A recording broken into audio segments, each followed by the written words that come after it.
I just feel like that's a big part of what drives a photojournalist is this realization that it only happens once and it's only happening now. And if you don't make it, it will never be the same. What makes a great photo and how do you consistently deliver it? And what can make it better? Your photographs are only as good as people allow you to see of their lives.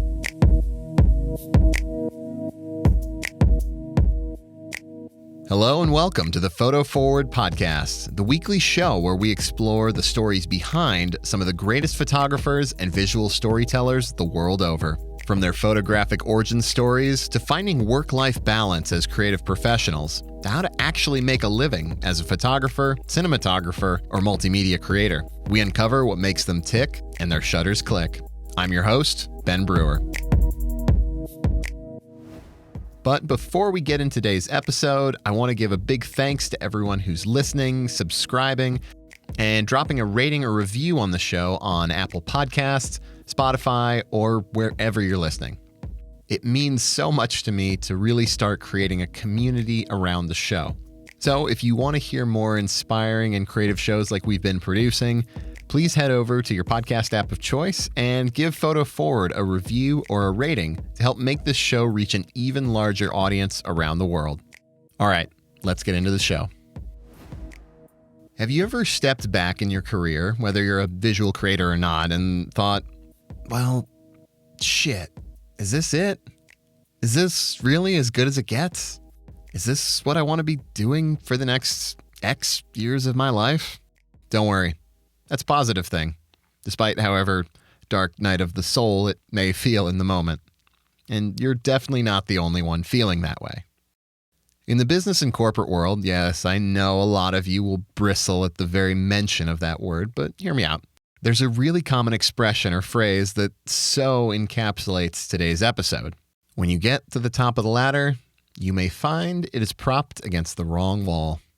Today's episode is all about examining your ladder, and if things aren't feeling right, knowing how to jump to the right ladder to take you to the top. Paul Gero is a portrait and wedding photographer and has been working professionally for over 35 years. Prior to creating a portrait and wedding business, he was a photojournalist for two major metropolitan newspapers, the Chicago Tribune and the Arizona Republic, and photographed thousands of assignments, from pro sports, business portraits, documentary stories, to general assignment work. His images have been published in magazines around the world during his career. He has been a Sony artisan of imagery since 2014 and speaks often about Sony mirrorless cameras at professional gatherings. He and his wife, Nikki, run their business from their home base in Lake Mills, Wisconsin, his home state, after nearly 17 years in Southern California while raising their two children, Kate and Sparky. Documenting their lives is his favorite and most personal photography project. In today's wide-ranging and beautifully encompassing episode, Paul and I explore his photographic career and transition from staff photojournalist to freelance business owner, how moving from California to Wisconsin taught him about the power of truly local visual storytelling, what mistakes younger photographers are constantly making, and how he created a beautifully simple execution of a personal project safely in the midst of a global pandemic. As always, show notes and links to other episodes of the Photo Forward podcast can be found online at photoforward.media/podcast. So, I'll get out of the way and let you all get to today's killer interview with photographer Paul Gero. Paul Gero, welcome to the Photo Forward podcast. It's great to be here. Thanks.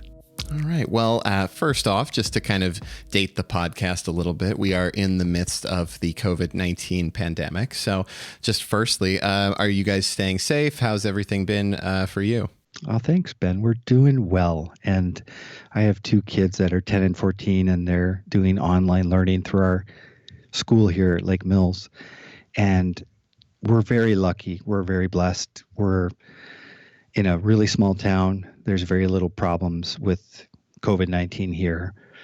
And the kids are able to go outside, and we have a big yard, and they have a trampoline to jump on. And then they can come inside and play Fortnite and get on their iPads. And I mean, they're probably spending way too much time on screens, but it's okay because this is kind of an anomaly of period in our life that hopefully we'll never have again.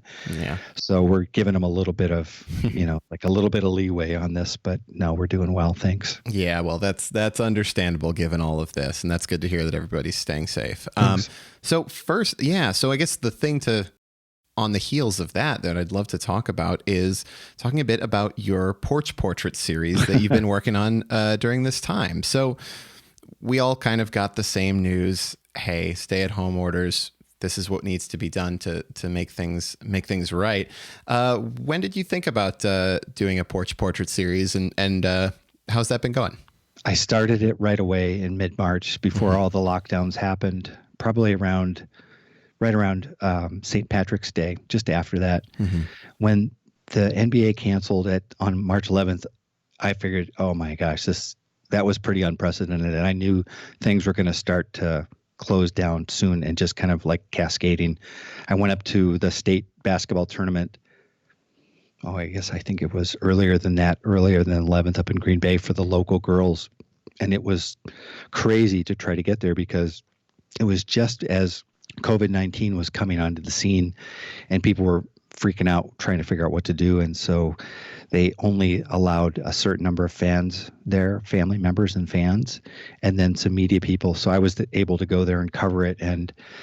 But you just knew that after that game, it was never going to be the same because they played that game on a Friday, and by Saturday they'd shut down the whole tournament, the whole state tournament. And then just things started to kind of roll downhill from there. Probably midweek, Tuesday or Wednesday of that week, I went out to my niece's home. She and her husband and their two little girls live about 3 miles from us here in Lake Mills on the other side of the lake. And I went there to pick up an item from my nephew-in-law. And I saw my nieces in the window at their home. And they were beginning to social distance, even from family. And it was very, very confronting to us because we see them 3 or 4 times a week. And that was one reason why we moved to Lake Mills, because my sister lives here and her husband, my niece and her husband, and the 2 little girls, and my kids are young. So we wanted to be really close to family so that we could all see each other and not just once a month. And so that was the first kind of like in our face sense that this was going to be very, very different. But I remember seeing the girls through the window, and they're 3 and 5 and they're just as cute as can be. And also I felt like, here are these little beautiful girls that I can't go over and hug and say hello to and high five. And I just kind of felt really separated and sad because of this. But I also thought it was kind of hauntingly beautiful too. And I didn't have a camera with me, but I went home and I told my wife about it. And I said, I've got to make that photo. And she said, well, just call Steph and Gero, and I'm sure they'll let you come by again. And I did, and went back about an hour or so later and photographed them. And that was the beginning of the project. And I made a photo of them that I just absolutely love and still love to this day, of them in the front door with the girls in the bottom of the door, and the kind of the lamplight on it was getting dark. And I showed that to some friends, some photography buddy of mine, and they were like buddies of mine, and they said, yeah, that really looks good. And then I did one more friend of ours on their front porch the next day, just to have something different than my family to show. And then I launched it that afternoon on Facebook. I went back and ripped up my website and created a landing page and changed all the slideshows to do this portraits in the time of Corona. Temporarily unhooked my weddings and my portraits from my site, the commercial aspects of it, and figured that this was where I was going to kind of just jump in head first and go. And that's what I did. And I put it on Facebook at 6:15, and boom, it was off to the races. And I was booking sessions like crazy. I've never booked anything quite like this. Now, these are pro bono sessions, so there's no money exchanged. And these are my way of showing this really historic point in time for my community. But they're also helping me by signing a model release so I can create a book out of it, and hopefully a gallery and things like that, and display these images. But I just thought that this is something that hopefully will only happen once in our life. And I want people to remember it. I want to remember it, and I want to share it. And I think there's something really profoundly beautiful in it, also profoundly sad, but also really historic. And I really thought that it had to be done, and had to be done now. That's fantastic. And they're simple, they're moving. It tells the same story and the same emotion that we're all feeling, or how everyone feels it a little bit differently. So I think that's really, really noble that you're doing that and have been able to pivot your traditional work during this crazy time into that. So I commend you for that. Thanks. And we'll show links to where people can check this out online in the show notes as well. So going from your current photography work in the age of Corona, I want to go back to the beginning. So what was your first job as a photographer? Well, my first job is in photojournalism. I graduated from Marquette in 1983, and 2 days after I graduated, I started as an intern at the Chicago Tribune. And it was a dream job for me. And, a lot of times people don't realize that in the 80s, the early 80s, late 70s, we were dealing with a really, really tough economic situation. Jobs were pretty scarce. Interest rates were incredibly high. And I was supposed to graduate in 82, but I transferred. And so it gave me an extra year to kind of let the economy rebound. And luckily, the Tribune hired me as an intern. And it gave me an opportunity to do things for a major metro newspaper. Now, the summer before in 82, I had worked as an intern in Milwaukee at the Journal and Sentinel, and I was having the time of my life. But I always wanted to be in Chicago. That was a city that I dreamed of being in. Very different. If you've been to both, you know how different they are. Oh, yeah. Although they've changed a lot in the time since I left, and Milwaukee is a much, much more sophisticated and amazing city. It always was, but it's particularly good now. And Chicago, I still feel, is like the best city in America, without a doubt. It's just got the most, it's just got the most heart and soul of any city I can find. New York is great in its own way, but it's not Chicago and vice versa. But I love Chicago, but I always knew that I wanted to do something beyond Chicago. And that was my dream, was to follow it and do more international and national traveling. My hero at that time was David Burnett, and he still is my hero, and he's a friend, which is really great. And Dave was in Washington at the time, and Dave was pretty much living out of a suitcase and a donkey bag, traveling the world, photographing. There was an old American Photo magazine article that said he's been everywhere in the world, but for 15 minutes. And I just thought it was so true about Dave. And I mean, he is just, I just think he's one of the most wonderful people you'd ever meet. He's got great stories. He has a great ear for imitation, and I love hanging out with him. And I got to admit, though, when I first met Dave, I was like in total awe of him, much like a young basketball player would be if they were to meet Michael Jordan for the first time. And I was like, Mr. Burnett. But yet he was so nice about it. And then finally we would always get along, and he was very nice to me. And where we really, really hit it off was in 1988. And we were flying somewhere over Kansas with Mike Dukakis in the presidential election. We were on the press charter. And so somewhere at about 35,000 feet in the afternoon, we had a beer, which is probably not the best thing to do when you're traveling and working for 20 hours. But we just had one anyway, and we just started doing imitations to each other, back and forth. And after that, we've just been fast friends. And ever since, we still get along wonderfully. And I love the fact that Dave's a Sony artisan, because it's just like I wanted to shoot Canon when Dave was shooting Canon back in the 80s. And so that's one of the main reasons why I switched to Canon in 1986, was because Burnett did. And it's like I wanted to be like Burnett.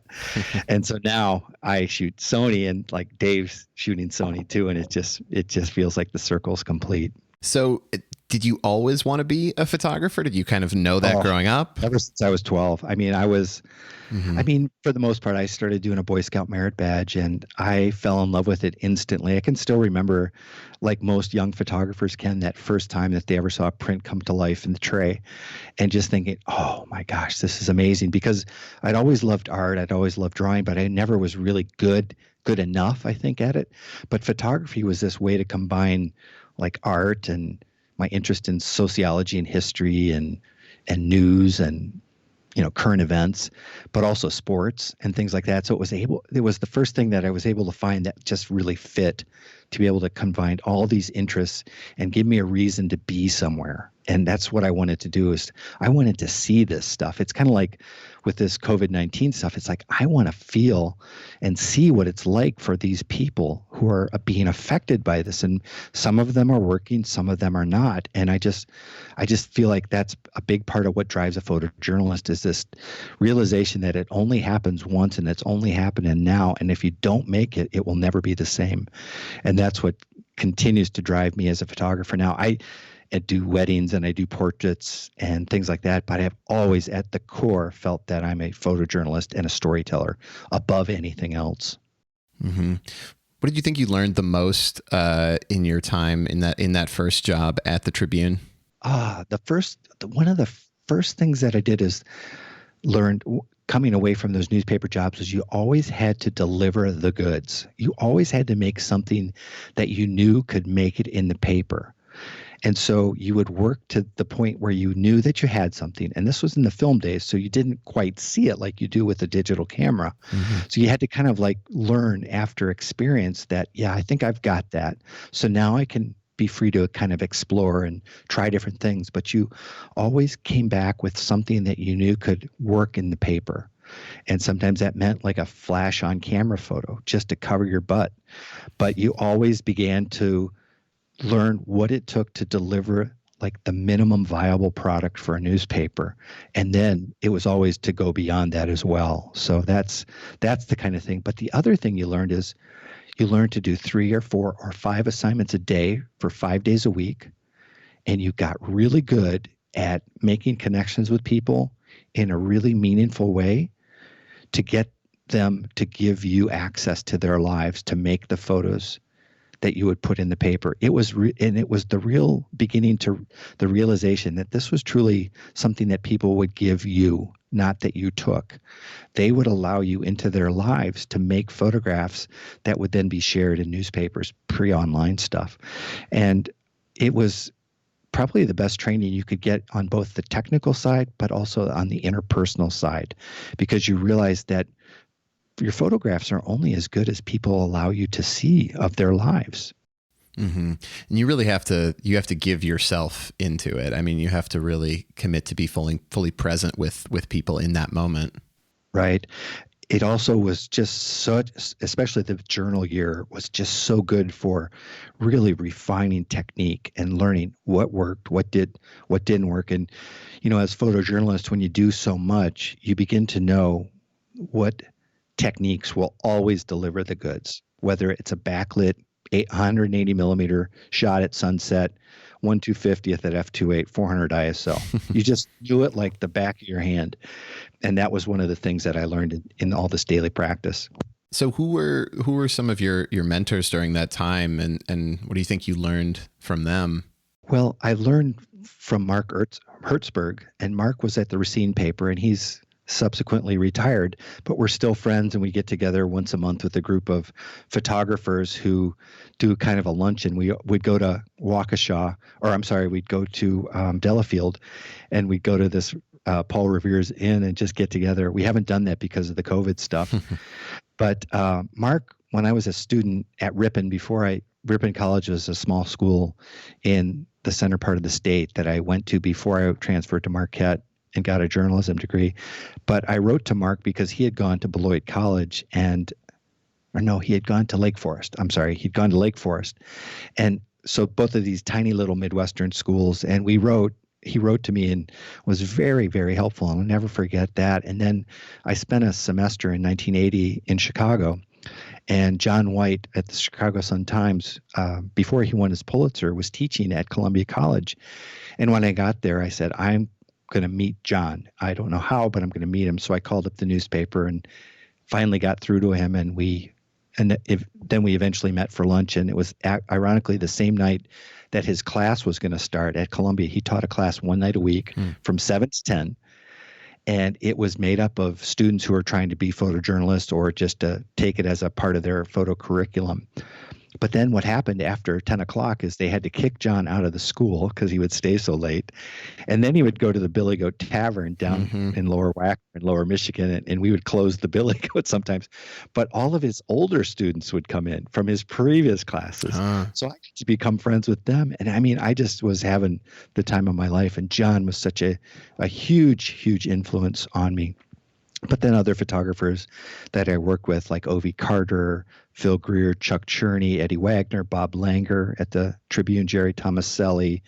I mean, there were so many great guys that they gave me so much knowledge, and they didn't even know that they were giving it to me, because it was like the old school Chicago guys. It was like you were hanging out in a mobster movie sometimes, because these guys were such characters and such Chicagoans. And I was the kid who just fell off the turnip truck from Wisconsin, but I was as far away from Chicago as you could get. But yet it also was kind of something that made it a little bit easier for me to kind of be accepted, because I wasn't perceived as this threat to them. I was like the kid that I was about the age of their kids, most of them.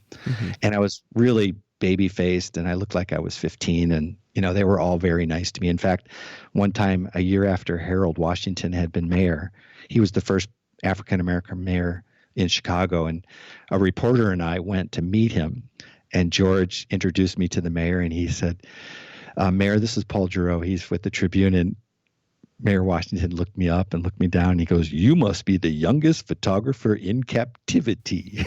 It was just this great little thing, because I mean, I looked like a dorky kid, and it was such a great time. I mean, I loved my time in Chicago from 83 to 85, and learned so much from people there. And I'll always be grateful to Tony Berardi, who hired me and gave me a chance. But one of the things that I did, which was different, is that it didn't happen right away. I started going in to see him in 1980, and I ended up getting an internship in 1983. And I would go in probably every 3 to 6 months and just continue to work and show the things that I was doing, create a relationship.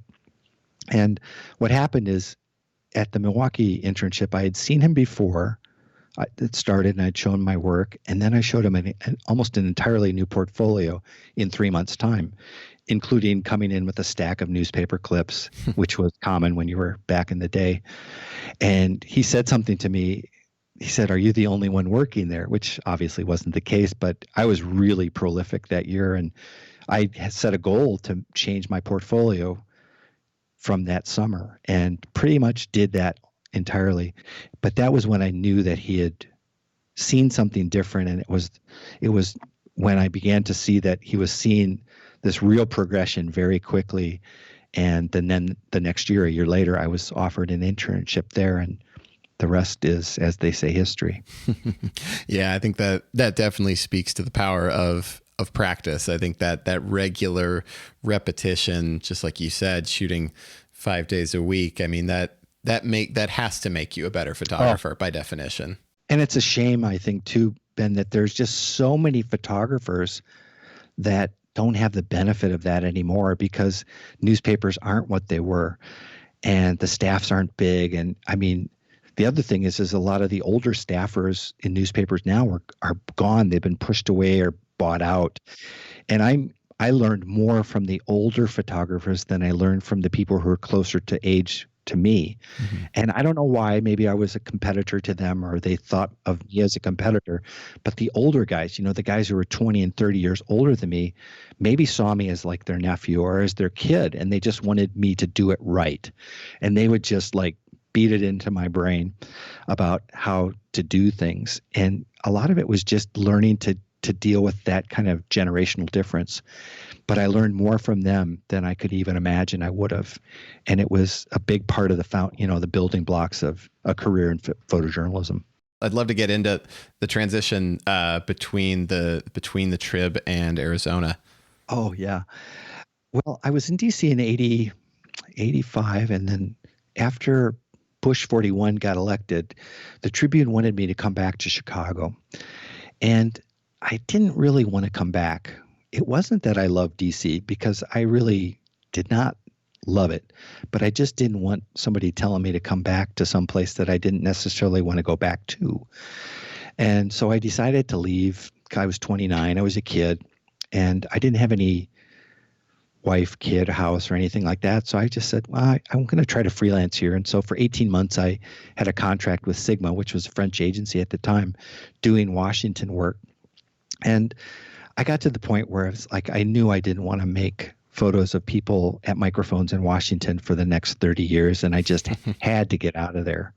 As good as it was from a career standpoint, and I still have a lot of great friends from my time in DC, but I just knew that I couldn't live there. I couldn't keep doing that work forever, and I just needed to move. And Chicago wasn't an option, and even if it was, I don't think I would have gone back, just because I wanted to go someplace that was really different.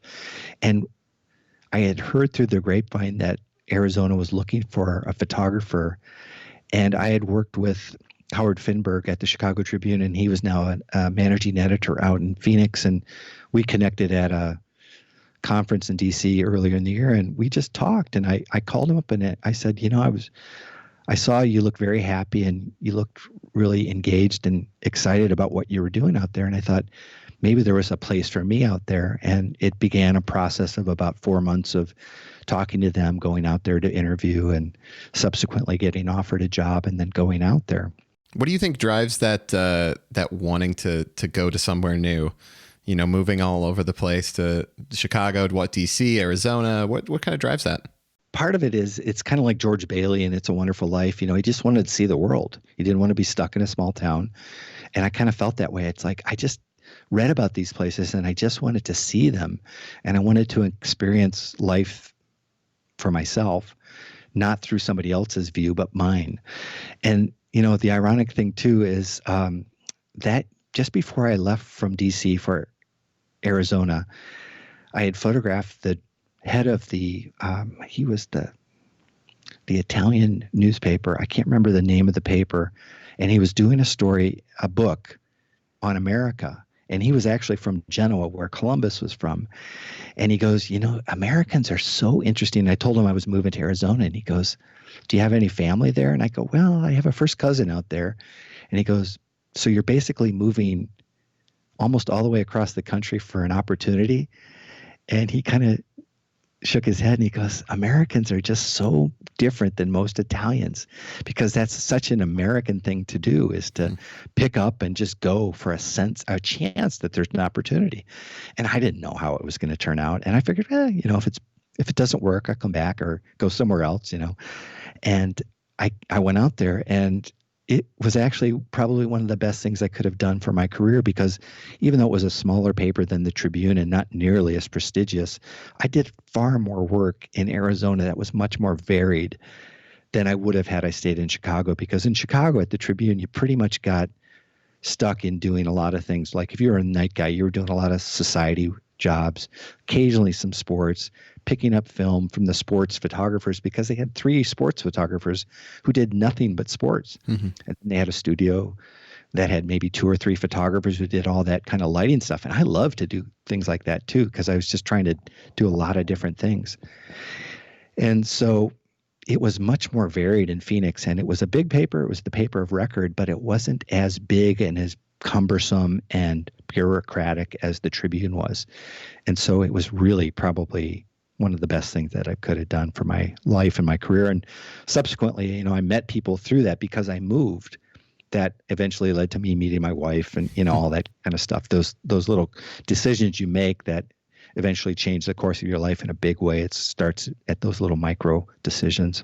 So that's interesting, because I think part of this podcast is focused around for younger photographers getting started. And there's a lot of kind of competing ideas. It's like, is it better to be a generalist photographer that's good in a lot of different areas? Or is it better to really niche down into one and be truly excellent at that? And it kind of seems like, from what you're describing, for you, it was getting to be a better, well-rounded photographer in your time at Phoenix. For me, that's what I believe. But, it's just one person's opinion. It could be wrong. And for other people, it could be that they just want to shoot sports. But I know, because I did a lot of times where, like I did about a 6-week period in Chicago one winter, from like February, one of the photographers had been out for a while he had some health issues. And so I was substituting for him. And for 6 weeks I did sports. And I'll tell you, I got to the point where I was just like seeing basketballs in my dream. And even though I loved shooting sports and I kind of had this dream at one time when I was in college to work for SI, I just realized that, oh my gosh, this could be like really, you're not dealing with people. You're just standing back. It's a technical exercise. You're making great photos. It's a very hand-eye coordination kind of thing. And I love it from the challenge. But if I did it all the time, I'd go crazy. Much like if I did studio work all the time or location lighting stuff all the time, I would go crazy. If I did documentary projects where I didn't have an opportunity to do some things that were sports, then I might, go crazy. So I stayed in newspapers for 19 years because I loved the ability to do things and, have a variety of things to do. And that was one of the nice things about the Republic is that if I had this kind of like itch that I wanted to scratch, whether it was shooting medium format portraits or doing a lot of sporting events, covering like the Arizona Cardinals as like a beat photographer, they pretty much let me do it, which was really, really cool.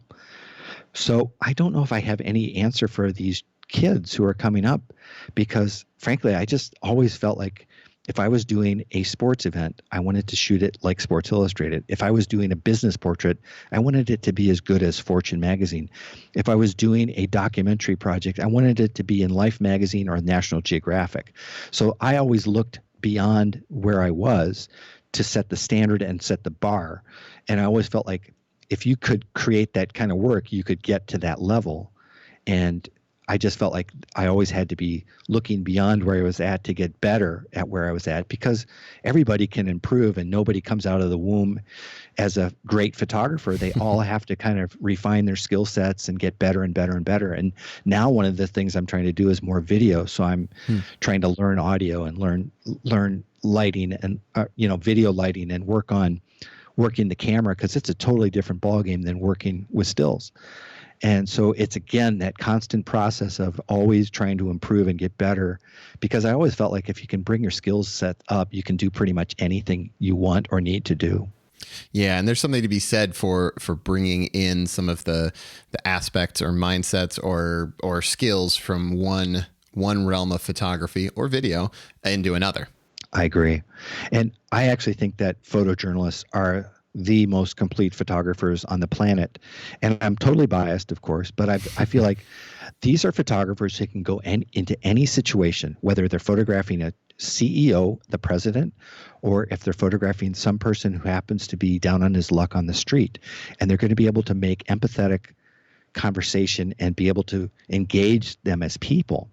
And then they're going to be able to make these photographs, whether it's a sporting event, whether it's a lit portrait, whether it's a video project, or whether it's a documentary project. I think that having those skills can only help you, and it just makes you a much more rounded photographer. But I think it also makes you a very well-rounded person, too.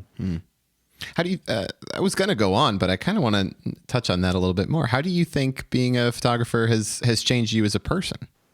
Well, I have seen the world in a way in almost every state in the union because of the camera. It has changed my life in a very deep and profound way.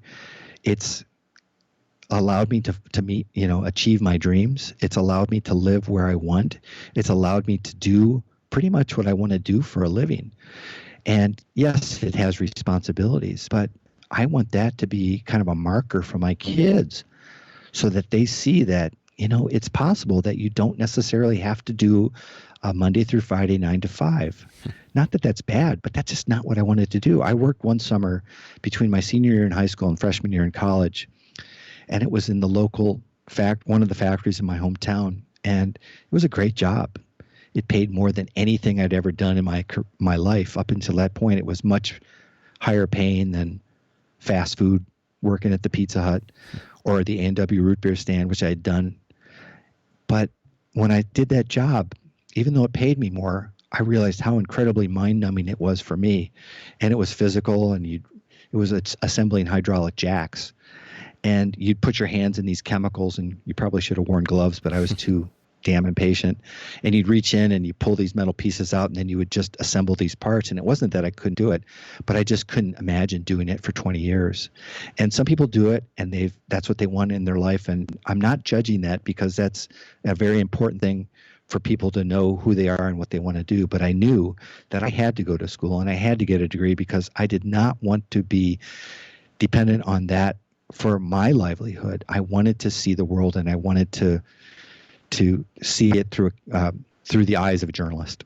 I love it. I could not agree with that sentiment more. So, on the subject of knowing yourself, tell me a little bit about when you made the decision, or your process for leaving the paper and transitioning to freelance and starting your own business. I had always been freelancing. I'd always had side jobs ever since I was an intern.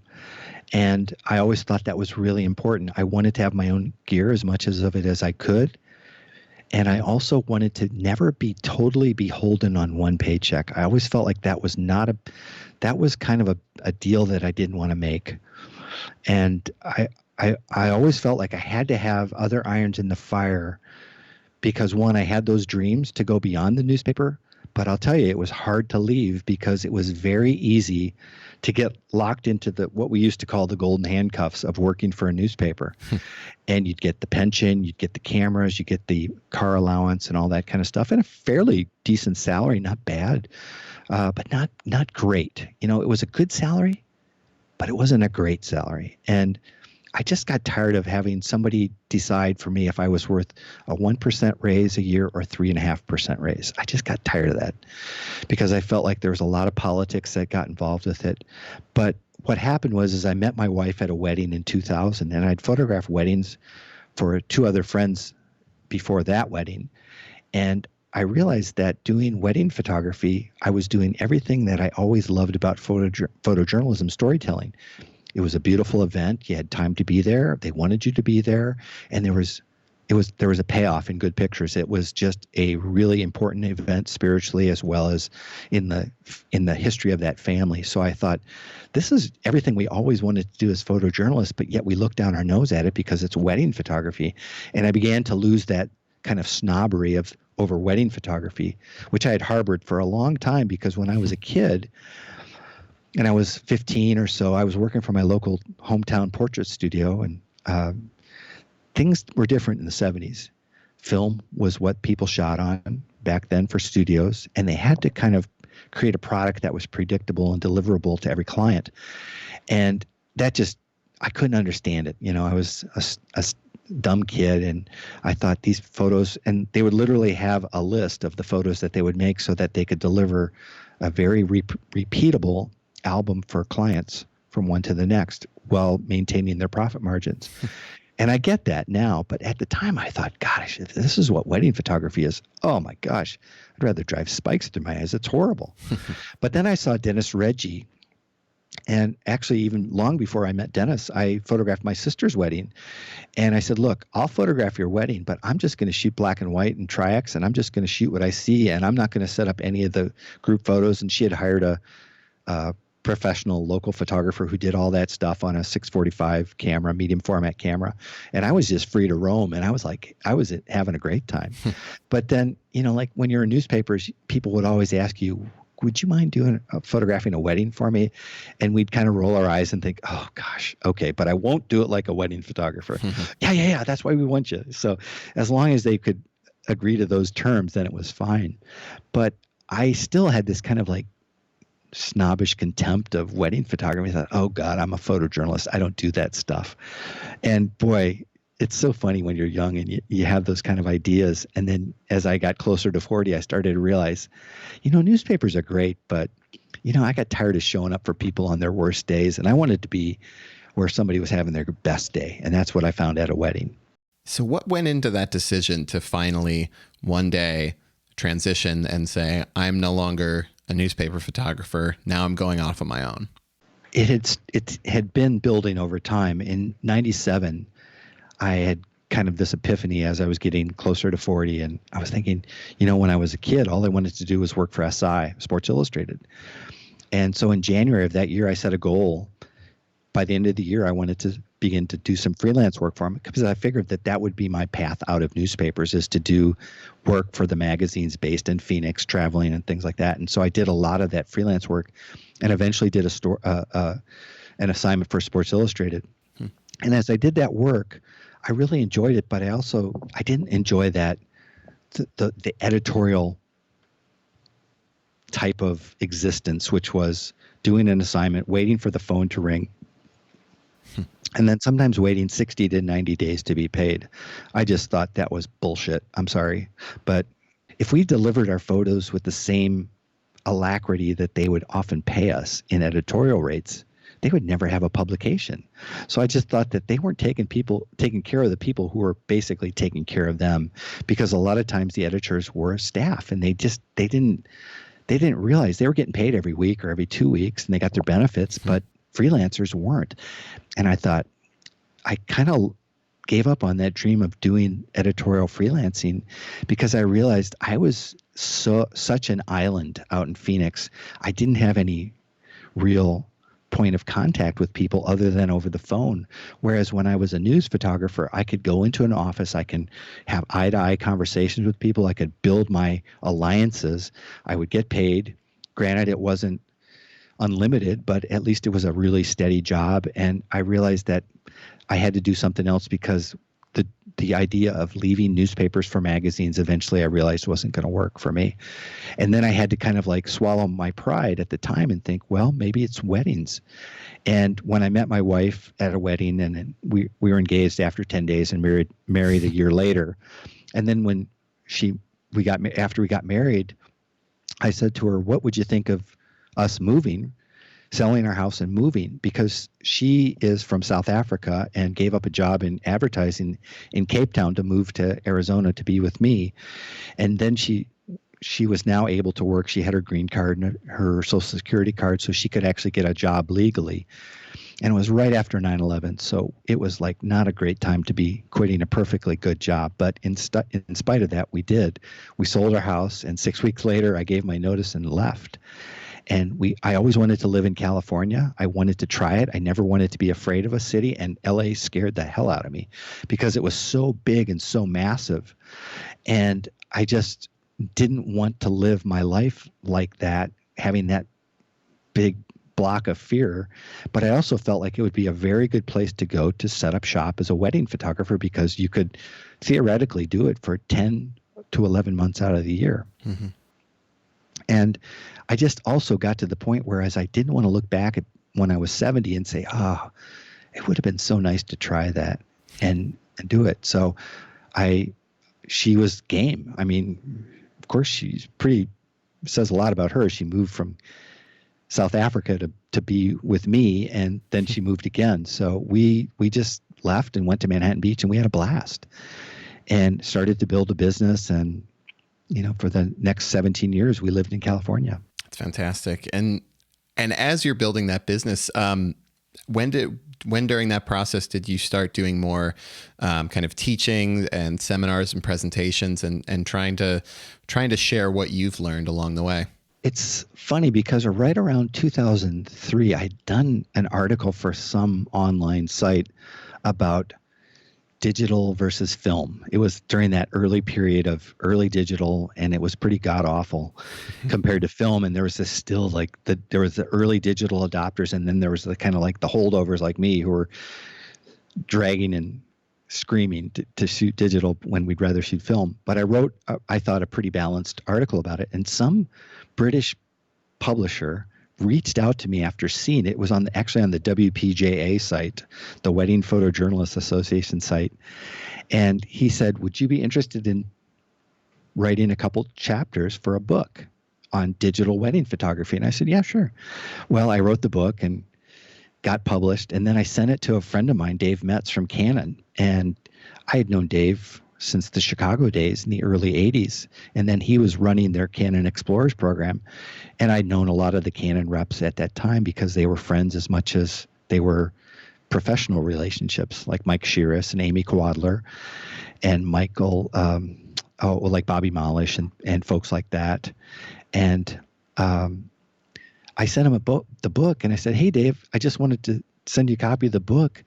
I, I wanted to thank you for all the help you've given me over my career, and I thought you might like it. And about 6 months later, I got a call from him asking me to be an explorer of light, which was pretty cool. And that kind of started teaching, because I was doing things for Will Crockett's school at the time, Shoot Smarter University, writing articles, because I've always liked to share what I've learned about lighting hacks or, tips or things, or because I one of the things that I think that I do pretty well is I think I figure things out in a very kind of a simple way that's easily taught to people, so that, because part of it is you have to teach it to yourself when you're doing things, and you're constantly standing, like you're almost like above yourself, looking at how you're doing things and thinking, what could I do that's better? And part of it is that process of questioning what makes a great photo and how do you consistently deliver it, and what can make it better. And that's really kind of the foundation of what I do educationally. And now I do it with the Sony system, and I really love it, because to me, Sony it's the camera that I wanted that I didn't even know I wanted. And that's what makes it so profoundly different for me than anything that I've shot before. And I mean, there was a time when I just felt like I would never want to not shoot film, and now I can't even think about wanting to shoot it, because I just feel like I can't even compete with the quality of the stuff that's coming out of these Sonys now. But that was the beginning of it, and it just continues to this day, and it's one of those things that I really love to do. I like to give talks on it, and I've done some teaching for Best Buy through Blue Pixel, and I'll tell you, those are the kind of things that have gotten me in front of people, to get me very comfortable in front of people, and then watching to see what people get and how it translates for them, and how they kind of can take that information and then utilize it, and then you get the feedback of it. And that's another thing that's really, I think, so important in photography is critique, very valuable critique. And I think it's one of the things that's really lacking in photography at this time. When people go through Facebook and give it a thumbs up or double tap it for hearts on Instagram, that's great. But often you don't really learn what's missing and what can make it better. And that's where I think really constructive, valuable, uplifting critique can help people learn to be better, and learn to ask questions, so that they can begin to kind of like basically apply that training to themselves, if you will, so that they can almost help themselves get better, so that they can step outside of themselves and not be in love with a photo and just look at it and say, that works, but what could make it better? And maybe this is just a pure conjecture, but what do you think is the right way to do that? Because I could not agree more with that. And I feel like in every format that I've seen, besides really purposeful, in-person, meaningful critique, it falls apart because people stop showing up to sort of group things online, or God, don't get me started on all of the Facebook photography groups that just spiral out of control. I mean, it seems like there's, short of in person, there's hard to find that. True. I think it is. But it's really incumbent on the person, the photographer, to seek it out. They have to just push forward for it, and they have to develop a certain amount of a thin skin. And maybe it's part of growing up in the 80s and the 70s, where people were not often politically correct when they gave you critiques. And sometimes that was harsh. Like, I remember being in the Missouri workshop in 1984, and one of the instructors there was a man named Ken Paik, who was North Korean by birth, and went to the Korean equivalent of West Point, and he had no patience for anything, that wasn't to a certain level. And there was a young photographer there. He was a freshman at Northern Illinois, and he had been invited by Cliff Edom to come there. Cliff was the guy who started the Missouri Photojournalism workshop. Mm-hmm. And this photographer was very, very raw, 18 years old, just had worked in a steel mill in Chicago Heights where he grew up.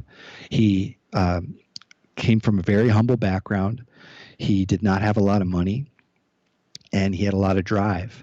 But he was very, very raw, and it showed in his work. And you have about 80 photographers there. Most of them are working 5 to 10 years in the profession. We had one of the best classes of photojournalists that I can remember coming out of a Missouri workshop. I mean, people that became pretty well known in the industry.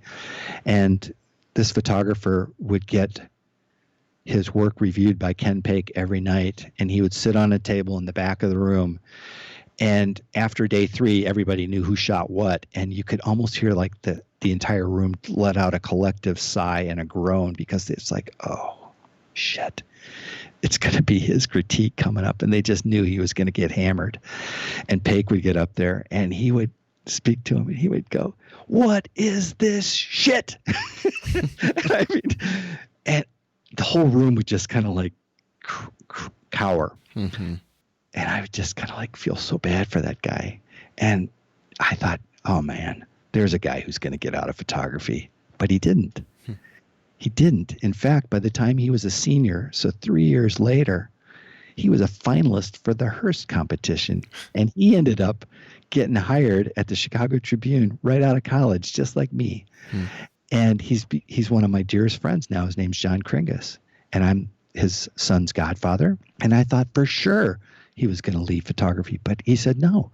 He was right. And I needed to learn it. But he had the right attitude for learning, and he took it as coaching. He didn't take it as critiques. And see, that's what's really different from that generation versus what might be appropriate in this generation, because it's a different time. So I think it's really incumbent upon the teacher to really understand who the audience is. Who is that person who's getting the critique? Do you know them well enough to say certain things? Because if you say something in writing, you don't get tone and inflection. And one of the things that I've done in terms of teaching was to teach for 5 years for betterphoto.com, which was an online class.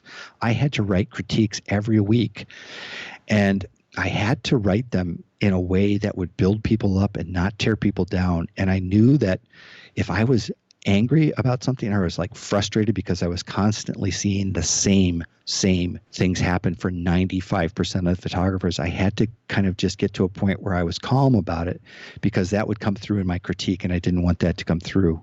I didn't want them to hear the anger. I wanted them to hear the education in it. And it was a very good education, because when you do that much writing, it helps you when you speak it. And you also have the advantage when you speak to somebody is you can look them in the eye, and you can kind of give them that look and that little, you can be playful much more so than you can. That's why I actually think video critiques can work pretty well, because you have that connection in that, that eye to eye kind of thing going on with people that you just don't have when you do it all by text.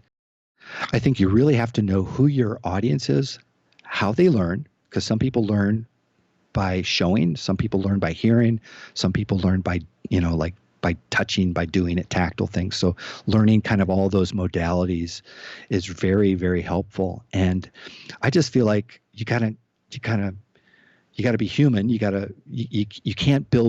can't just break somebody down. You just can't do it, I don't think, anymore. You might have been able to do it in the 70s and the 80s, but you just can't do it in the 2020. You just don't, it's just a different audience, and you have to speak into that audience. But I still think there's a way to tell people that, no, I'm sorry, that's not acceptable. This is what's good, but this is what it's got to be better. And I think you can say that to people and be honest and be uplifting. And I don't think you have to necessarily tear people down. But you're right. It's something that's lacking. But I also think that, maybe coming out of this COVID-19, there's going to be much more opportunity for this, because as we have all kind of done more and more remote work and Zoom calls and things like that, people are much more adaptable to do that kind of work. And I actually think that it could be a real potential way to learn. So what do you see as, in having done so many of those critiques and working with students, what do you see as some of those mistakes you see over and over and over again? Well, a lot of it is just, there's exposure issues. There's not a consistency in exposure. And I've always felt like at the foundation of everything, you've got to really master exposure, because if you can master exposure in any situation with any lighting, you can basically handle any kind of post-production. Once you get those technical skills of shutter, aperture, ISO, and begin to see light and know that you can deliver constantly consistent, excellent files, quality images from a technical standpoint, then you can work and build the aesthetic, and you can work on other things like gesture, framing, composition, moment. But it also comes to mastery of each focal length, like your medium wide angle, like your 35, your normal lens, your 50, your 85. And like I shot a lot of prime, so I can see three or four photos in every photo because of the way I shot with the 35 and an 85 and 50 and things like that. So helping people learn how to frame up a situation, to walk into a situation, to see light, where it's coming from, and to know where they need to be. And people easily rely on zooms. It's very easy to kind of get comfortable with them, but it's also easy to get lulled into complacency with them as well. And I've always felt like when the lens that came with cameras went from a 50 to a 28 to 135, it kind of crippled photography in a certain way, because when you had a 50, a normal lens, the lens that Henry Cartier-Bresson made a career out of, you began to see things in a really unique way. And when you went to a zoom, it just became a function of zooming. It didn't become a function of framing with real intentionality. And that's why I think primes are a really great teacher, because especially with a 50, you can really learn how to do a lot of things that make it look wider and then also make it look longer, like as a more of a telephoto lens, with that just one lens, like a 55-1.8, say, for the Sony, something very, very modest and relatively inexpensive. You can do anything with it, really. And when people learn how to see the world through certain frame lines, I think they begin to become better photographers, and they see photos before they even put a camera up to their eye. Well, Paul, what better way to end up our conversation than going back to basics with a 50? So we're going to finish off today's interview with a quick lightning round of questions, and then letting people know where they can find some more of your work online. Okay. What's the one thing in your bag you never leave home without? Gosh. SD cards. Lots of them. Yeah. Gosh, it varies so much. I always try to bring an extra battery. Mm-hmm. So we've all been there. Another thing that when I'm doing an event or a wedding, I always throw a strobe in there. Mm-hmm. And it's not because I love strobe, but it harkens back to my days in newspapers when you had to be ready for everything. And you had to have a strobe in there because sometimes you'd put your camera in your hot shoe and just angle it down, and all you'd have to do is like nuke them and blast them, as Artie Grace from Newsweek magazine used to call it flash for cash. And I've never forgotten that. So I always feel like it's kind of nice to have it, especially when you're on an event. What's the most important thing you've said no to in your career? Coming back to Chicago, I had a chance to go back and I didn't go back.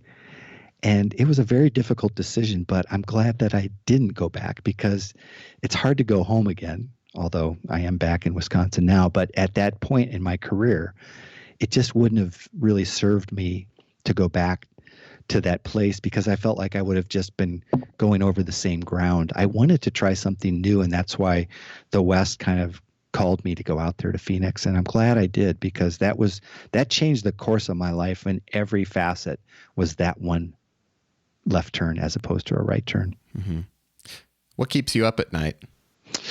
Right now, what keeps me up at night is, when is this COVID-19 going to end, and when can we start getting back safely into doing events and weddings, and when can we start doing portraits and beginning to get our revenue back up. That's one of the things that's so hard about this, is that we don't have an end date. There's no real end date in mind, and the folks that are working, or they're working from home, are still drawing salaries, and that's great for them. But it puts a person like me, who is self-employed and doesn't have control in this situation, into a very precarious place. And so that's one of the things that keeps me up right now. Well, we certainly hope that it does get resolved as soon as possible. So what do you do outside of photography that recharges you? I love watching my kids play sports, and it's just one of those things that I loved playing sports as a kid, and my dad used to coach me in baseball.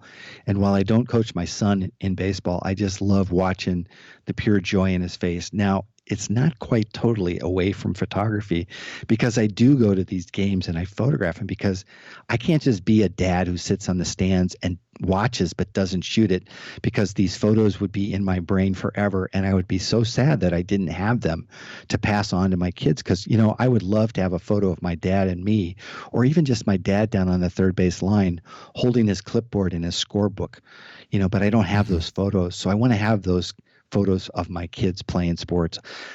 Ideally, as a kid who grew up loving Sports Illustrated, to be able to give a kid a photo that they could carry through their life that would be good enough for SI and make a wall portrait of it or a wall poster, wouldn't that be a pretty cool thing to do?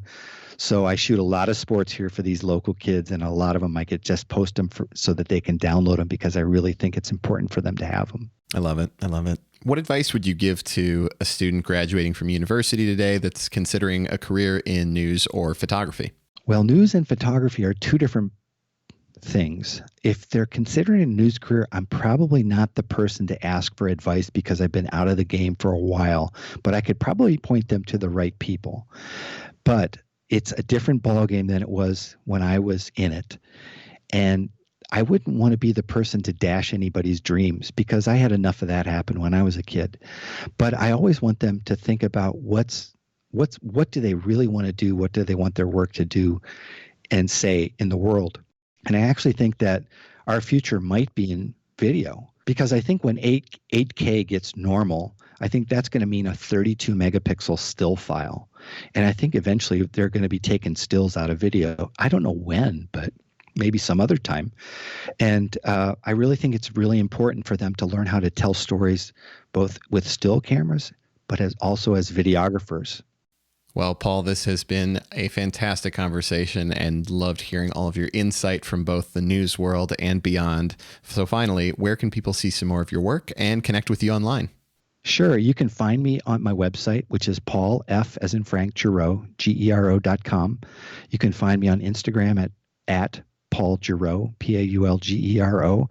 And if you want to reach out to me, you can find me on my email at paul@paulfgero.com. If you have any questions, please send me an email, and I try to answer everybody who writes to me, especially if they're younger photographers who are looking for some direction or from insights. People have helped me along the way, people like Andy Haight, people like John Beaver, and people like David Burnett. And it's the least that I can do is to try to help some young photographer kind of maybe see a path in this world, because I don't have all the answers, but I'm happy to share what I know. Well, thank you so much, Paul. That is an incredibly generous offer. So all you younger photographers listening in, please take him up on that. Well, thank you, Paul, for coming on. This has been a great interview, and look forward to getting out of COVID as soon as possible and back to work. Me too. Thanks so much. Thanks, everyone, for listening to today's amazing episode with Paul Gero. That's at Paul Gero online, Gero. Definitely go check him out and give him a follow. As we mentioned in the intro to today's episode, if you've got a question or anything you want to ask on the show that I'll respond to AMA style, I've set up a page at photoforward.media/connect, or feel free to send an email or voice message to connect@photoforward.media, and we'll tackle those Q&As in upcoming episodes.